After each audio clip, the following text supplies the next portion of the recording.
r/relationship stories.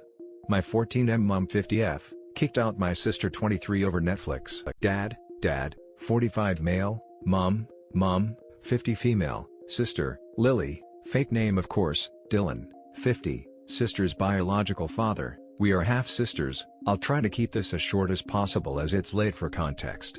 My sister had to move in with me, my brother, 18 meters, and my parents for quite a while because she contracted tuberculosis and had to quit university on her last year to recover from it around a year ago. Also, another important thing, our mother puts money into my sister's account, so that she could pay for our Netflix in my sister's name. The reason why being, something about our mom not being so good with tech, so she would rather have my sister handle it. The same thing was also done with the last Wi-Fi we had. She had a pending bill for that which she'd initially thought was taken out of her account the day before. She shouldn't have been getting charged for it, as it was cancelled quite a while ago, so our dad put money into her account to pay for it. She gave the money back after realizing it was pending. Lily had a discussion with our parents about the situation with the Wi-Fi. They responded like it was a lot more serious than it really was, and irritated, as if Lily has done something wrong, mostly our mother, when all she really did was explain the situation. After her attempt, Lily told me she felt like she was being held responsible for this, and they weren't taking much or any responsibility at all for it. The issue with being charged money was sorted. Due to that conversation, and previous experiences with my parents alike and are worse than this one, they tend to escalate things, not listen, and not take criticism well at all. I genuinely can't remember a time they've once said sorry or apologized to either of us. She decided to cancel the Netflix subscription. I advised Lily to tell our parents before she would. I knew how my parents would react if she did, so I wanted it there to be the best outcome possible that could come from this. She was emotional and angry, reasonably so, just coming back from that altercation. Lily decided to still cancel it. A few minutes after, she calmly told our mom that she canceled the Netflix subscription, that you could still use the service for the rest of the month before it expired, and that setting up a new Netflix account in your own name is relatively easy to do. Our mother, already angry by her saying that, our mom asked why. Lily explained that she doesn't want any complications with money in her account, and that she just wanted it to be clear and her own to deal with. She told out our mom that she could help set up her own Netflix subscription in her name if she couldn't do it. She of course didn't tell her this too, because it would have ended a lot worse. Lily also didn't want to deal with them giving her trouble with the services. As usual, my mother didn't bother to listen at all. She started shouting at Lily about why you would do that?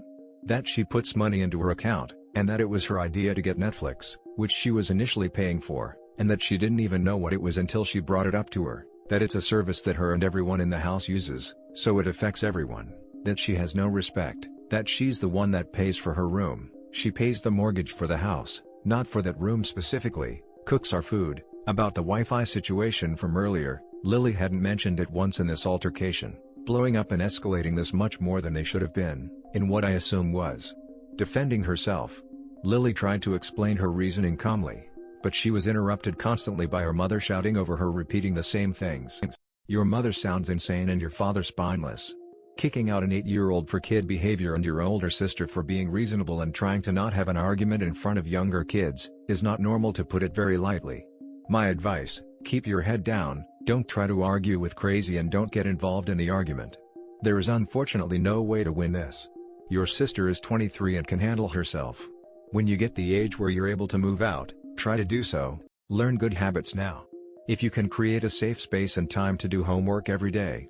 When you can, get a part-time job that leaves you enough time and energy to take care of yourself.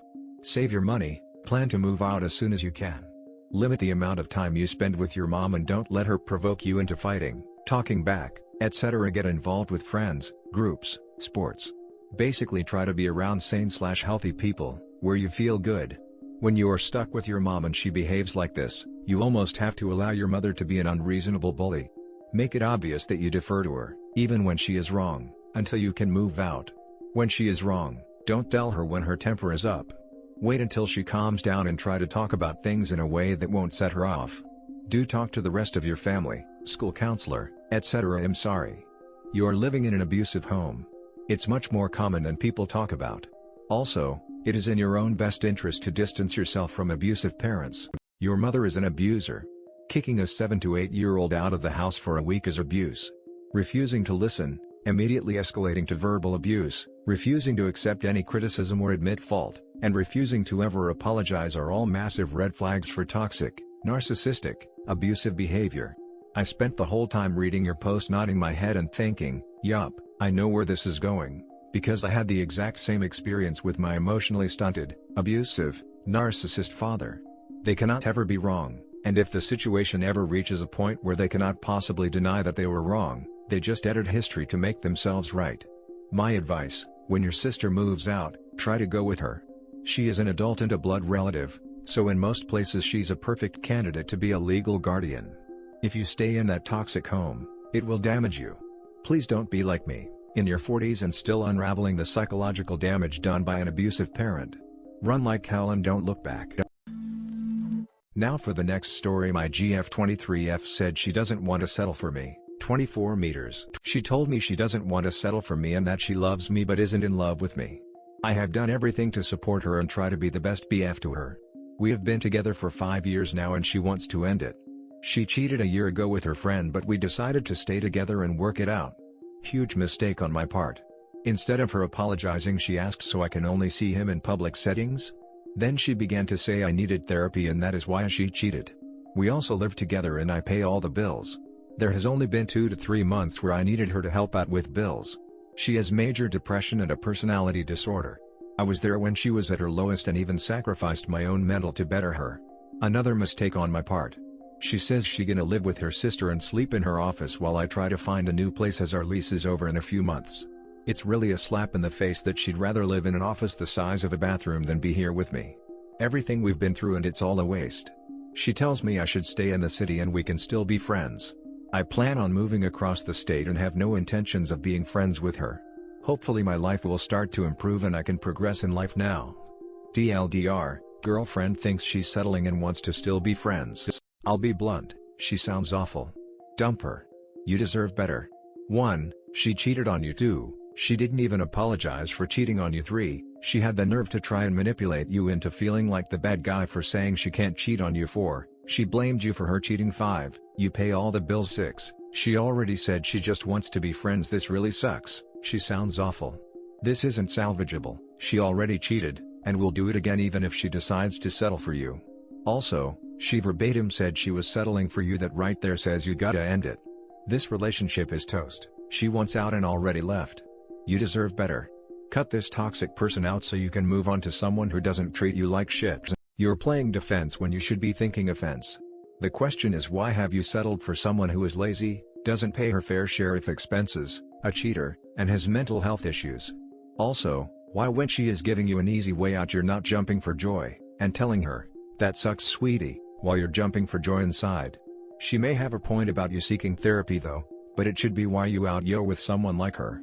I'm only being half sarcastic here. You do need to figure out why you accepted this type of relationship to start with. BTW, she is likely cheating again and not moving in with her sister. Brr, who cares? Either way, you are getting rid of bad news cheaply. No kids, no alimony, no child support. A few months down the road, once everything is settled, send her a thank you card for ending things. The sad truth is a lot of us end up going through shit relationships early on. And it sucks and you feel like you lost a lot of time. But guess what? You learned something. Greater than she cheated a year ago with her friend but we decided to stay together and work it out. Huge mistake on my part, right there. And I'm sure there's a bunch more. Like you can give someone all the love and money in the world and it won't make them love you back.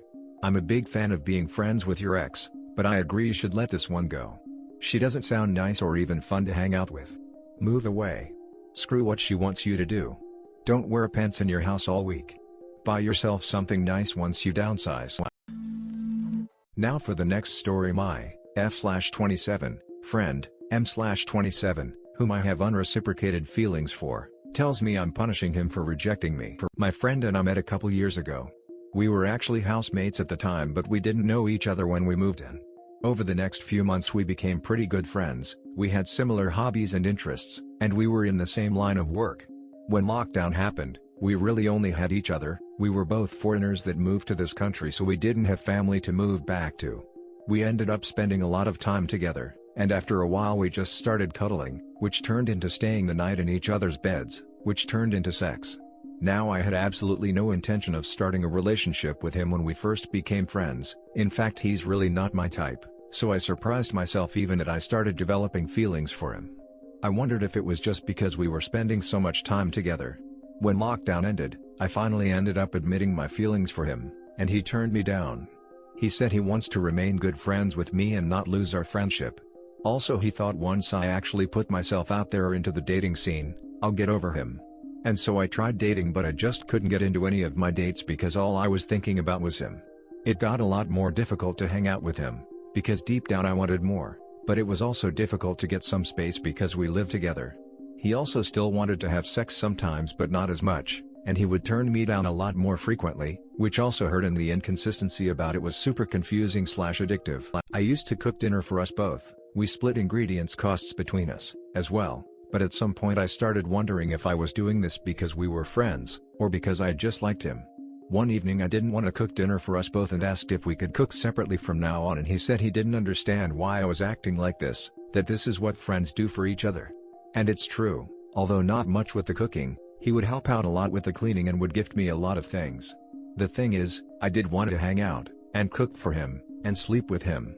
But I'm so confused about what our relationship is, because even though he said it's just a friendship, it already feels like I'm doing all the things I would in a relationship, albeit a somewhat toxic one. I finally told him that I want to move out to my own place, which he reluctantly agreed to, with the promise that we'd still visit each other often. After I moved out, things didn't get that much better as we still hung out so much, with the added insecurity of me not knowing whether he would stay the night at mine or not. Sometimes he'd want to, sometimes not.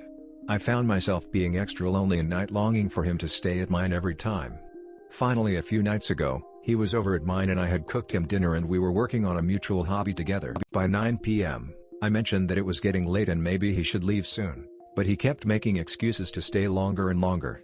Midnight hit and I started wondering if this meant he was staying the night, so I asked him if he just wanted to stay over. At this point, he said no, and then started packing to leave, leaving me hurt again. After he left, I just started crying because I really felt that I wasn't moving on from him, and I was feeling hurt every time I spent time with him.